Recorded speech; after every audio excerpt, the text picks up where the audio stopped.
Bismillahirrahmanirrahim. Assalamualaikum warahmatullahi wabarakatuh.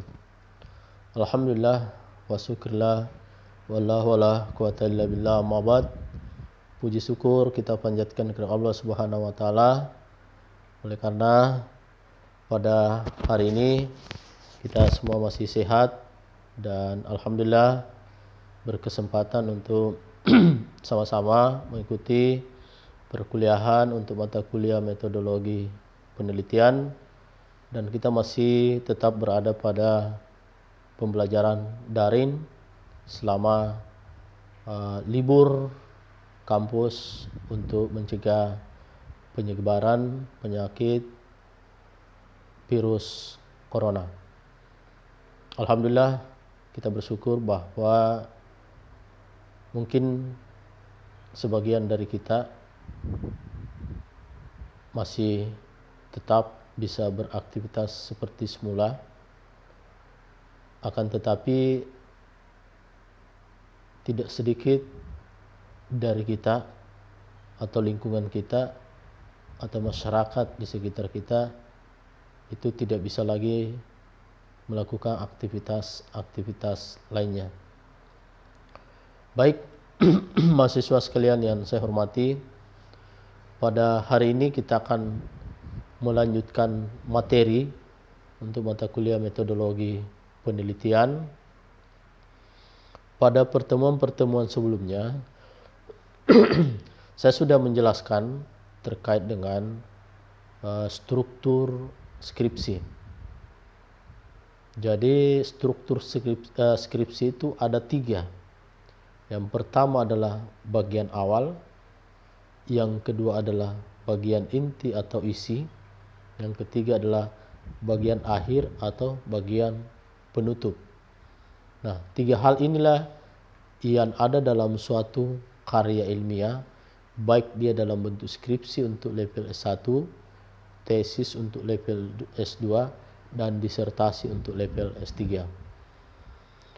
Kemudian untuk memudahkan mahasiswa dalam memahami materi dalam bentuk PowerPoint yang sudah saya share, maka saya juga sudah melengkapi dengan video YouTube untuk memberikan penjelasan terkait dengan materi PPT yang ada. Kemudian untuk menilai progres pemahaman mahasiswa terkait dengan materi dan video YouTube yang saya sudah share, juga sudah kita lakukan kuis atau memberi pertanyaan-pertanyaan terkait dengan materi perkuliahan.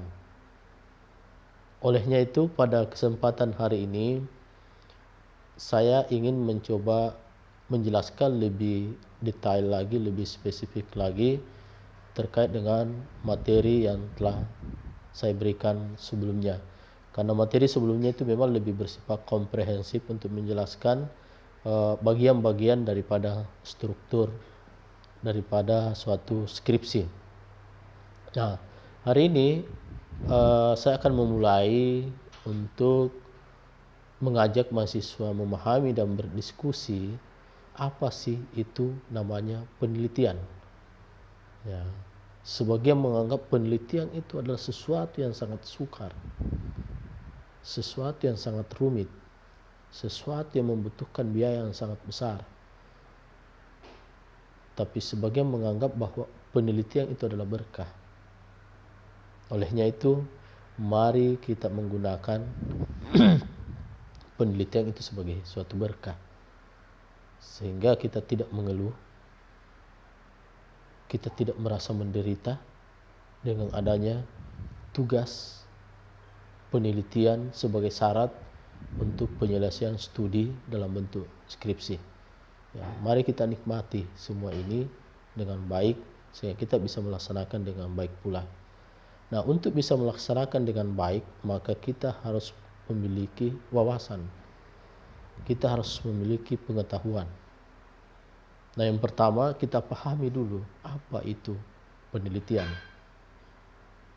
Nah, kira-kira apakah mahasiswa sudah ada bayangan di kepala masing-masing apa sih sebenarnya itu penelitian. Ya. Jadi penelitian itu adalah suatu investigasi ilmiah. Ya, kita mungkin sering mendengar istilah investigasi. Akan tetapi kalau penelitian itu bukan hanya investigasi, tapi ada kata ilmiahnya.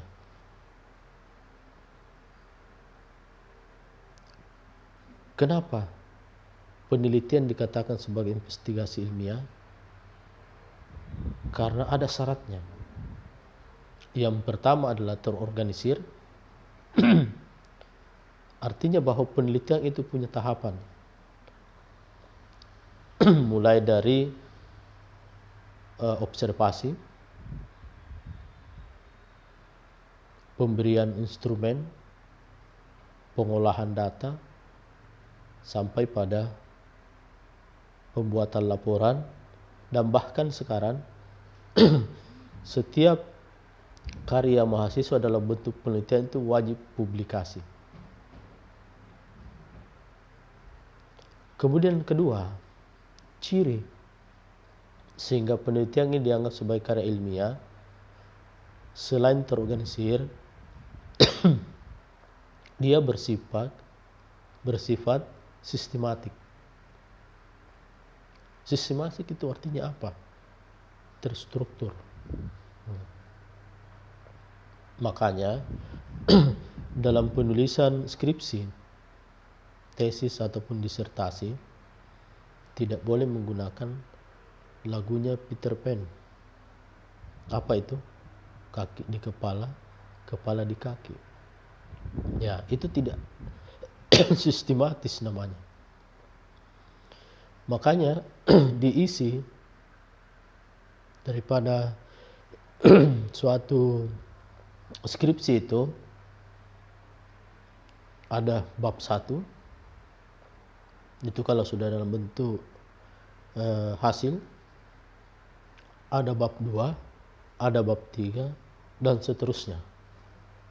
Tidak boleh bab 3 ditempatkan di 1 ditempatkan di 3. Itu namanya tidak sistematis. Nah, itu syarat yang kedua. Sehingga kenapa skripsi itu dikatakan sebagai karya ilmiah atau investigasi ilmiah. Kemudian yang ketiga, dia berbasis data. Jadi skripsi itu bukan cerpen, tapi setiap kata, setiap kalimat itu harus ada pembuktian data atau bukti empiriknya. Nah, umpamanya kita mengatakan bahwa kinerja organisasi A itu rendah. Ini harus dibuktikan data apa yang menunjukkan bahwa kinerja organisasi itu rendah atau kinerja individu itu rendah. Ini perlu ada pembuktian yang namanya dalam istilah metodologi penelitian namanya adalah data empirik. Jadi ada dua istilah dalam metode penelitian yang perlu mahasiswa pahami supaya nanti di saat ditanya tidak salah menjawab atau bisa menjawab karena paham istilah itu. Yang pertama adalah empirik, yang kedua empiris. Nah, ini dua hal ini terkadang mahasiswa tidak paham. Jadi empirik itu adalah data, empiris itu adalah kajian terdahulu atau riset-riset sebelumnya atau penelitian terdahulu. Kemudian dia bersifat kritikal dan objektif. Nah, penelitian ini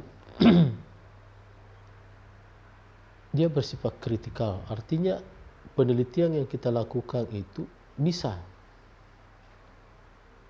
menjadi solusi atas suatu permasalahan.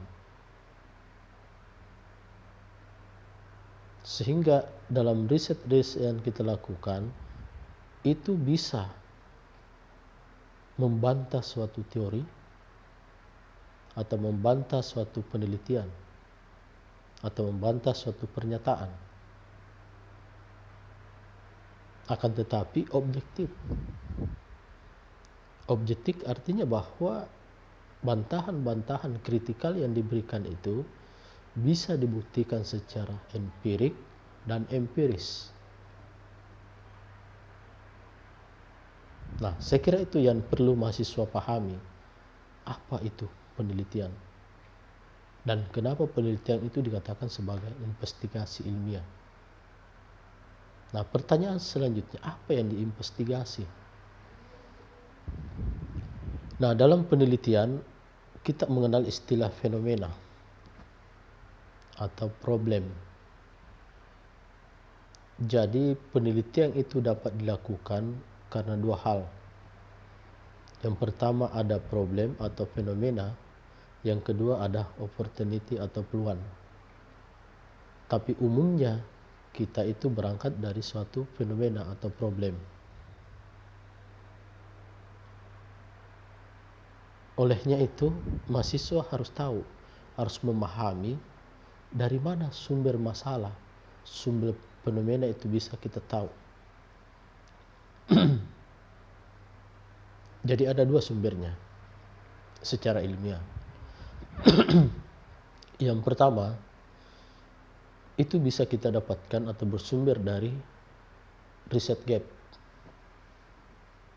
Yang kedua, bisa bersumber dari gap teori. Nah, dua hal istilah inilah yang kemudian bisa menjadi penguatan problem penelitian. Ketika kita mengatakan bahwa kinerja organisasi ini rendah, itu harus dibuktikan secara empirik dan dikuatkan secara teori atau dikuatkan hasil penelitian sebelumnya. Nah, inilah yang harus terurai di latar belakang. Nah, saya kira itu terkait bagaimana kita memahami apa itu penelitian dan kenapa penelitian itu dianggap sebagai karya ilmiah atau investigasi ilmiah.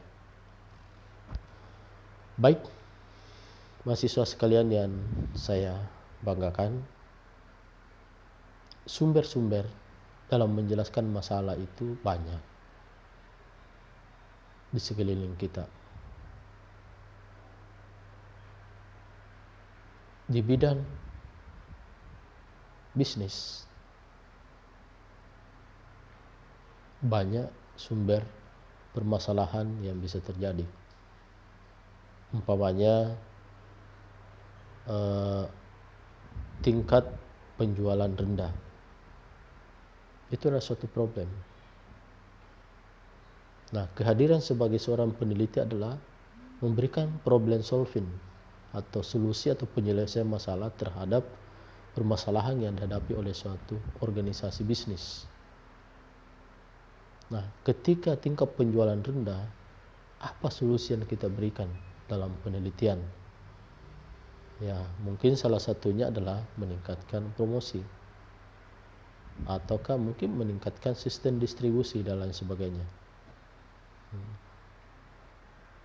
Nah, ini yang perlu diperhatikan. Kemudian hal lain mungkin dari aspek SDM, kinerja itu bisa rendah karena yang disebabkan karena kualitas SDM itu bisa rendah atau kurang kompeten. Kemudian mahasiswa sekalian yang saya banggakan, di slide yang ada ini bisa kita melihat bahwa ada beberapa jenis penelitian, akan tetapi untuk kebutuhan mahasiswa dalam rangka penyelesaian tugas akhir, maka saya tidak akan menjelaskan keseluruhan jenis penelitian ini, akan tetapi saya mencoba menjelaskan dari aspek jenis penelitian secara umum yang kita kenal.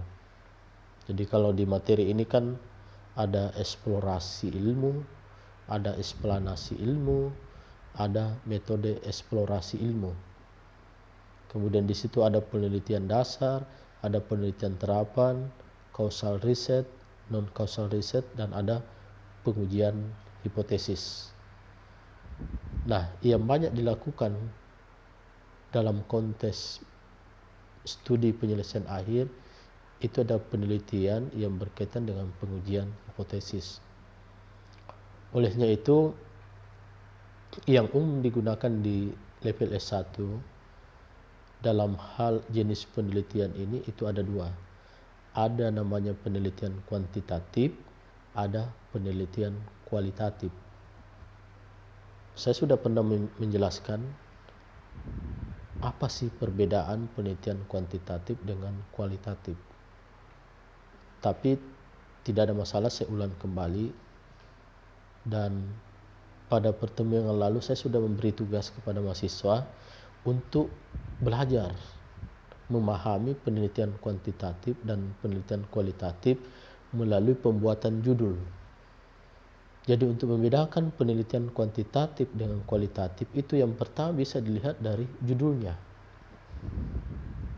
Kemudian kedua bisa dilihat dari rumusan masalah. Kemudian ketiga bisa dilihat dari aspek kerangka. Kemudian keempat bisa dilihat dari aspek metode penelitian yang digunakan. Nah, ini dua hal ini yang perlu mahasiswa pahami. Dan ketika ingin mengajukan judul, perhatikan dulu kemampuan Anda ada di mana. Apakah ada di penelitian kuantitatif atau ada di penelitian kualitatif. Jangan salah kamar, karena kalau salah kamar, awas, hati-hati, virus corona bisa mengancam. Artinya bahwa kita mungkin akan menghadapi gejolak, kendala, permasalahan yang sangat luar biasa melebihi virus corona kalau kita salah kamar. Karena boleh jadi kita tidak bisa melanjutkan kita punya skripsi. Ya, jadi dalam menyusun skripsi jangan memakai istilah coba-coba. Dalam bahasa Makassar, eja tompina doang. Itu tidak bisa. Ya, jadi kalau Anda memang bisanya di kuantitatif, maka usulkanlah judul kuantitatif. Kalau bisanya kualitatif, usulkanlah judul kualitatif. Nah, saya kira itu kunci dalam memahami jenis penelitian ini. Kemudian saat ini banyak berkembang yang namanya penelitian komparasi atau mixed method. Itu menggabungkan dua jenis penelitian ini, penelitian kuantitatif dengan penelitian kualitatif. Jadi dia narasikan dulu data-data kuantitatif, dia menyajikan dulu data-data kuantitatif, kemudian dinarasikan dalam bentuk kualitatif untuk menjelaskan data-data kuantitatif. Itu yang banyak dilakukan, tapi saya anggap itu adalah semi mixed method.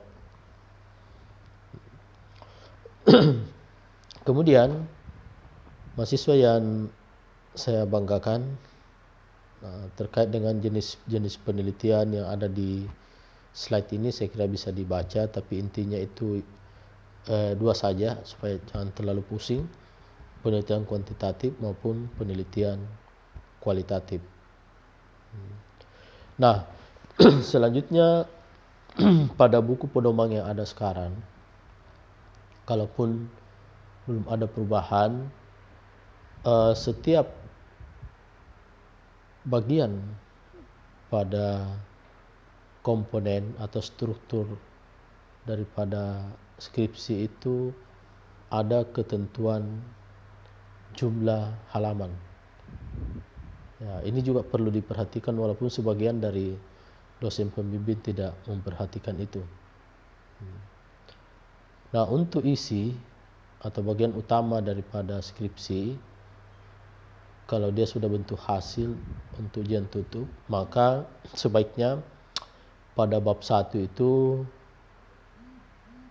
sekitar 10% isinya, atau sekitar kurang lebih 6 halaman paling banyak. Kemudian pada bab 2 itu sekitar 25% atau kurang lebih 15 halaman paling banyak.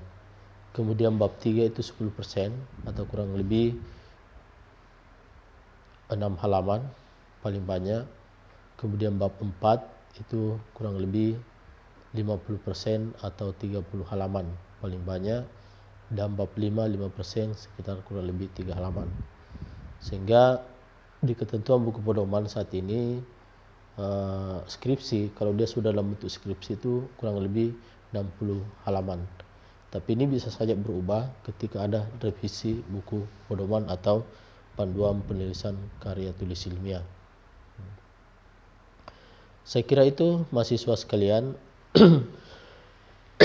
Kemudian di pendahuluan ini saya sudah jelaskan bahwa pendahuluan itu dalam proposal sangat penting, di latar belakang itu sangat penting karena disitulah penguji akan melihat apa yang akan dilakukan oleh peneliti.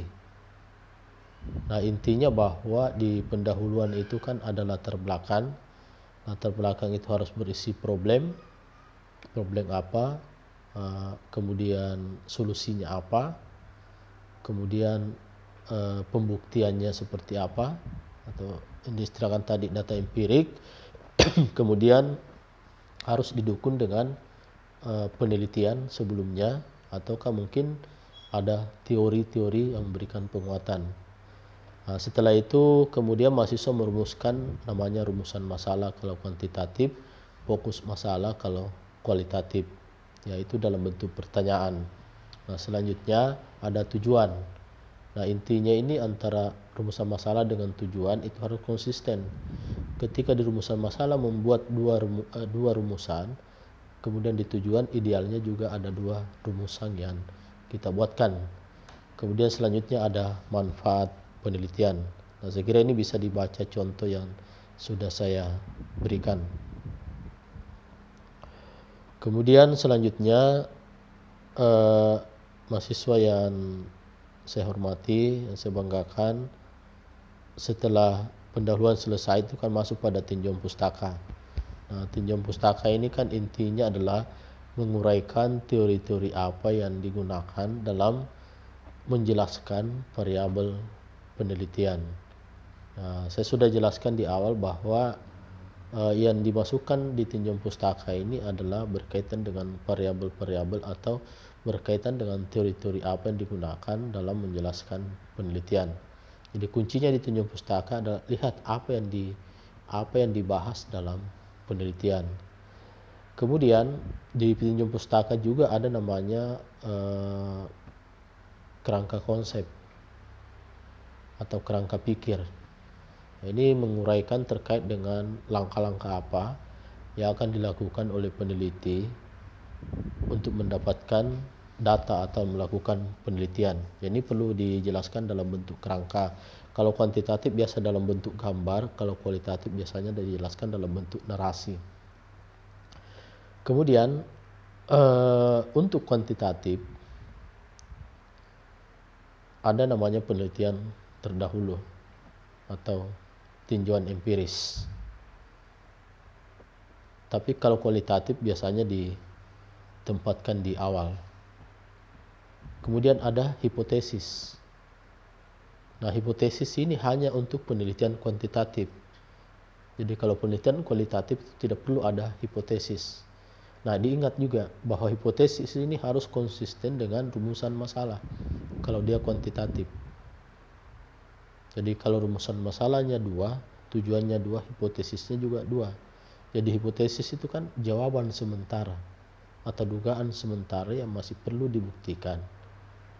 Nah, nanti itulah yang akan dijawab nanti dalam proses penelitian atau pembahasan di hasil penelitian. Nah, saya kira itu. Kemudian selanjutnya di bab 3 itu adalah metode penelitian. Nah, metode penelitian ini adalah terkait dengan langkah-langkah apa yang dilakukan dan pendekatan apa yang dilakukan, cara yang kita lakukan, bagaimana mengolah data, itu yang perlu dijelaskan dalam metode penelitian. Nah, di metode penelitian ini kalau melihat struktur itu kan berbeda antara penelitian kuantitatif dan penelitian kualitatif. Nah, disinilah juga kita bisa mengidentifikasi apakah penelitian ini kuantitatif atau kualitatif dilihat dari metodenya. Ya, seperti di situ kan yang pertama biasanya jenis dan pendekatan penelitian. Nah, di situ akan ditulis apakah dia kuantitatif atau kualitatif. Kemudian yang mahasiswa perlu perhatikan juga dalam lokasi dan waktu. Di sini ada dua hal. Mahasiswa harus menulis di mana lokasinya dan kapan rencana waktu penelitian akan kita lakukan. Itu harus ditulis secara jelas, bulan dan tahunnya. Ini kan baru perencanaan. Nah, oke. Selanjutnya dalam penelitian juga ada istilah teknik pengumpulan data. Teknik pengumpulan data. Nah, teknik pengumpulan data ini terkait dengan instrumen apa yang kita gunakan dalam mendapatkan data. Nah, teknik pengumpulan data ini yang pertama itu perlu ada observasi. Itulah namanya pra penelitian. Kemudian kedua ada penyebaran instrumen.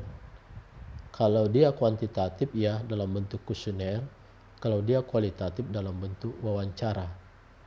Kemudian ketiga biasanya ada dokumentasi, ya itu studi dokumentasi yang kita lakukan. Kemudian selanjutnya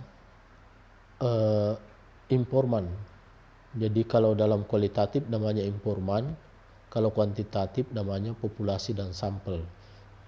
Nah, inilah juga yang perlu diperhatikan oleh mahasiswa ketika ingin mengusulkan judul.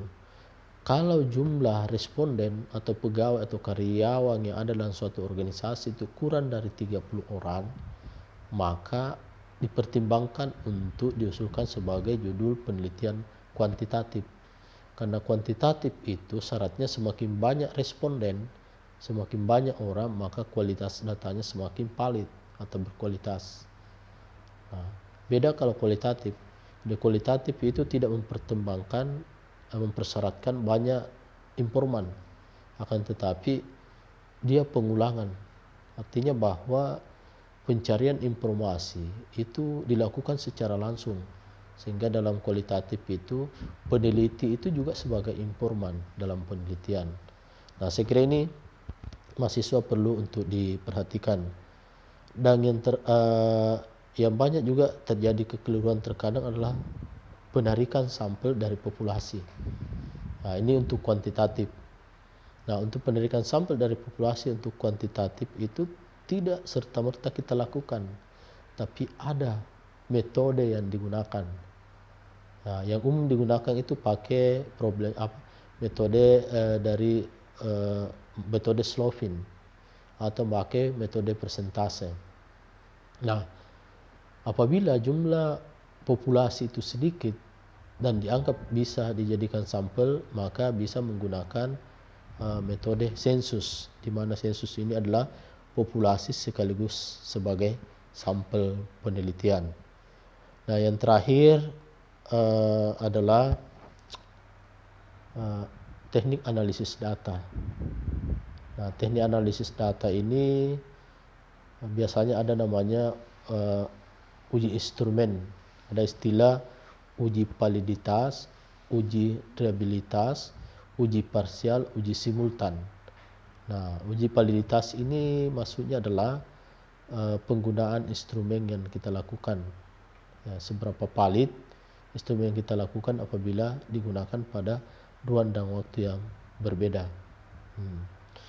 Kemudian kalau parsial ini artinya pengujian itu dilakukan secara sendiri-sendiri, sedangkan uji simultan itu penelitian dilakukan secara serempak.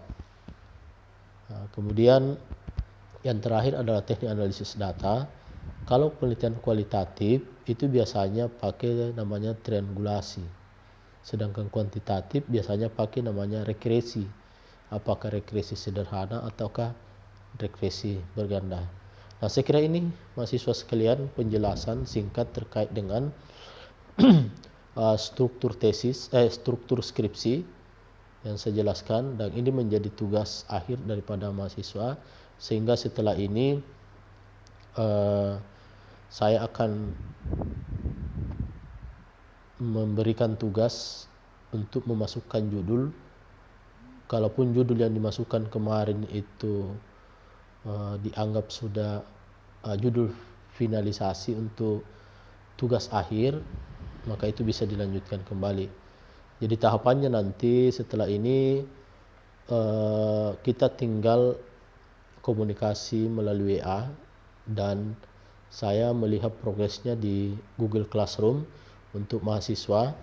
Nah, nanti tahapannya tugas mahasiswa, karena saya sudah sampaikan di awal bahwa akhir dari pertemuan kita ini dalam bentuk produk. Produknya apa ya? Proposal. Jadi mahasiswa harus menyelesaikan proposal dan itulah yang menjadi tugas akhir atau ujian akhir semester. Dan kita harapkan nanti kalau permasalahan atau virus corona ini cepat diatasi, maka setiap mahasiswa nanti harus presentasi atas karya atau proposal yang tidak dibuat. Kalaupun tidak, ya cukup dibuat dalam bentuk video seperti ini, kemudian diupload di YouTube dan di-share di Google Classroom. Jadi langkah-langkah yang perlu diperhatikan oleh mahasiswa tolong dicatat dengan baik. Yang pertama adalah mengusulkan judul. Jadi mahasiswa mengusulkan minimal 3 judul, entah itu kuantitatif ataukah kualitatif. Kemudian dalam pengusulan judul perhatikan kalau bisa ada judul SDM, ada judul pemasaran, ada judul keuangan. Ya, tinggal nanti ditandai kira-kira mahasiswa mau pilih konsentrasi apa nanti. Ya, nanti kan ada pilihan yang diberikan. Ataukah begini saja supaya lebih tidak berulang-ulang. Mahasiswa sekarang tentukan dulu Anda mau masuk di konsentrasi mana dulu pengajuan judulnya. Apakah SDM kah, pemasaran kah, atau keuangan. Nah, kalau contoh si A, si A maunya SDM, maka judul yang diusulkan supaya ini untuk kita sama-sama diskusikan, 3 judul itu semua judul SDM. Si B maunya konsentrasi pemasaran, maka 3 judul yang diusulkan itu berkaitan dengan pemasaran. Supaya Anda paham, oh ternyata judul pemasaran seperti ini. Anda keuangan, maka 3 judul yang diusulkan itu berkaitan dengan keuangan. Nah, saya tidak perlu bertanya, Anda mau pilih konsentrasi mana? Dari judul yang diusulkan itu saya sudah tahu bahwa si A ini maunya SDM, si B ini maunya pemasaran, si C ini maunya keuangan. Nah, disitulah nanti akan saya koreksi judul-judul itu yang dimasukkan. Setelah saya koreksi, saya akan tandai bahwa judul ini yang saya terima. Nah, setelah saya tandai bahwa judul ini yang saya terima, selanjutnya mahasiswa menyusun proposal. Jadi mungkin minggu pertama harus selesai pendahuluan. Di situ ada latar belakang, ada rumusan masalah. Kalau kuantitatif, kalau kualitatif namanya fokus masalah. Kemudian ada tujuan penelitian, ada manfaat penelitian. Atau lebih jelasnya baca di materi terkait dengan struktur kuantitatif dan struktur kualitatif.